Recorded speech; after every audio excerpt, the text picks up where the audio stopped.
এক দূরের গ্রামে ছিল এক আশ্চর্য গাছ, ইচ্ছে পূরণ গাছ।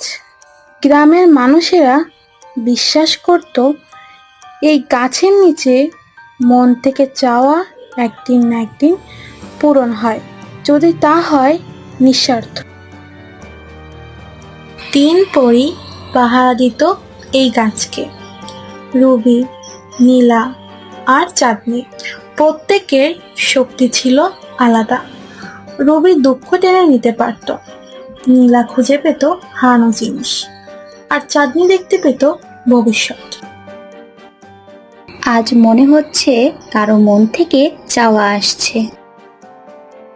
চলো গাছের নিচে যাওয়া যাক।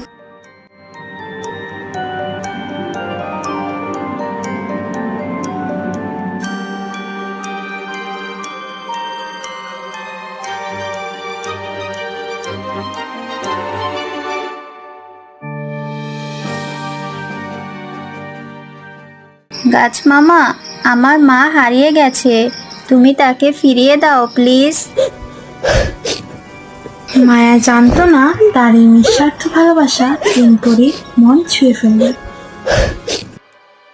আমি ওর দুঃখ নিয়ে নেই। আমি ওর মাকে খুঁজে বের করি। তাদের সিদ্ধান্ত নেওয়া হলো। এবার শুরু হলো জাদুময় কাজ। মায়া চোখ খুলে দেখে মা এসে জড়িয়ে ধরে মায়াকে। ভালোবাসা আর বিশ্বাসের ইচ্ছা কখনোই বৃথা যায় না। তিন পরী আজও গাছটার পাহারা দেয়, যাতে কোনো নিঃস্বার্থ মন খালি না ফেরে। যেখানে ভালোবাসা সেখানেই যাবে।